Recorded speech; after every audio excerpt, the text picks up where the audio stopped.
Hey guys, it's Katie. I'm back. I know I did my video last week about how I came back, but I'm back on the YouTubes and it feels so good. I'm smiling. I have a very stuffy nose because it's allergy season. Not a fun season at all. Gosh, my allergies are so bad.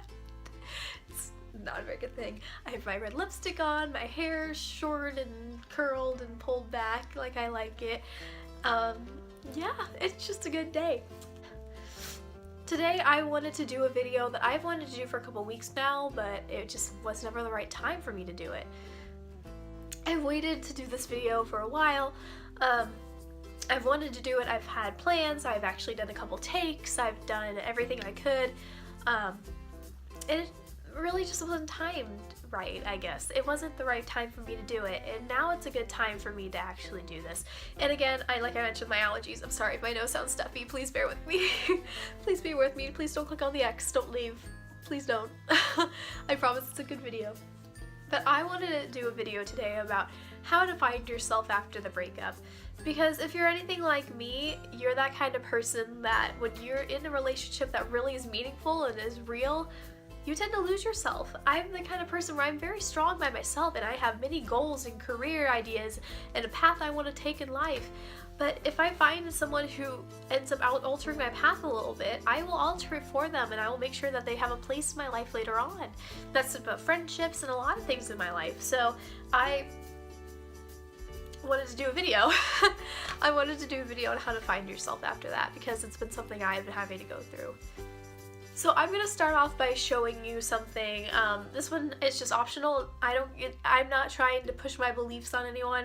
I'm not trying to push any sort of anything on anyone, but this is just what helped me because of what I believe. I'm a very strong Christian, and my youth pastor actually gave me this like 2 years ago. I lose them and I actually give them to friends a lot, so then I'll end up not having my own copy and then he gives me another one. So this is like my 4th copy I've had because I give them to everyone. This is a Simple Truths devotional Bible, and what I do, actually my friend taught me this.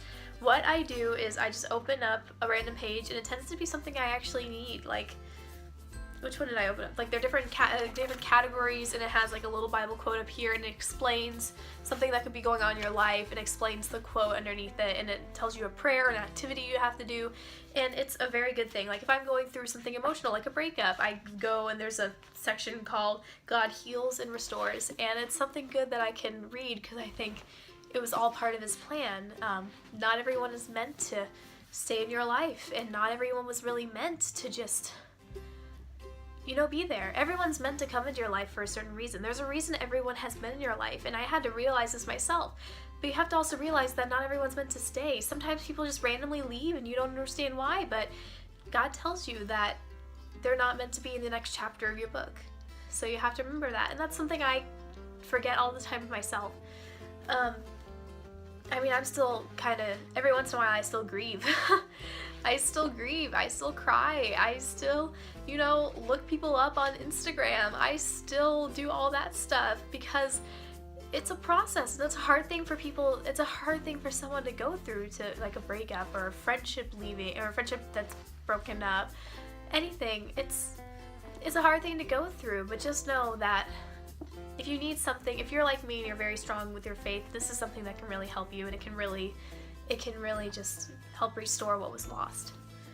Going along with that, I also got this a while ago. This one my mom got me like years ago before I was a teenager, and it's called The Slab, and it has like literal like situations that a teenager would go through in like 2009, but like teenagers would go through, and it's something good if you want something more specific, then this is a good one to use too. Now, for my next thing, the way I actually found myself after a breakup is by writing it down. This is really weird, but I wrote it down. Remember how I told you guys I was working on a book a long time ago? Well, at that point in my life, I was completely over a bad time in my life. I was having a great time, and I was talking about in my book everything I've learned about relationships and about myself. And I wrote it all down and saved it. And well, I was sitting at work the other day, well not the other day, like a few weeks ago, I was sitting at work by myself and I started thinking about that book for some reason, and I started I looked up on my laptop the book and I read it, and I read back what I said to myself and like the lessons I learned, and I figured, well, I thought, wow. You see, I know a lot of people, not everyone likes to take my advice. There's a whole thing that goes around, and some people that I know of, where they don't want to take any advice I give. But if I'm being honest, I can give really good advice, and I gave really good advice to myself, of all people. Of all people. And I read my book, and I read what I wrote down. I read the stuff that I said, because I'm a very intellectual human being. I like to intellectualize every single thing, and I like to intellectualize a lot of things, even though I know you can't intellectualize everything. But I read this, and I read my thoughts, and I read what I learned and how strong I was, and it made me want to be that again. It inspired me to find myself again, and I used my own words to my advantage. And so whenever you're starting to feel when you're feeling in a really high place, when you're in a great mood, like, screw him, I don't need him, or screw that person, they don't need to be my friend, they don't need to be in my life, write it down. Write down what you're thinking. Write it down so then later on in life, you can go back if the same thing's happening, because history likes to repeat itself, let's be honest. If the same thing's happening, then you can read it and realize you were in that great mood then. Why can't you be in it now? Because there's no reason that someone should be held back from being happy. Everyone has an equal chance at being happy in this world. And if you're happy once, you can be happy again. Everyone should be positive and happy and not negative and bog everyone down. And that brings me on to my next point. You know, if I'm being honest, it's okay to grieve. A great way to find yourself and to find who you are again after the breakup or after after anything is grieving about it. You have to grieve, and it can take a while. It can take months. You can not get over it for a while. If it was something really dear to your heart, it may be hard to get over. So don't listen to people when they tell you, oh, it's already been a few weeks, just get over it. Just get over it. You should already be over it again.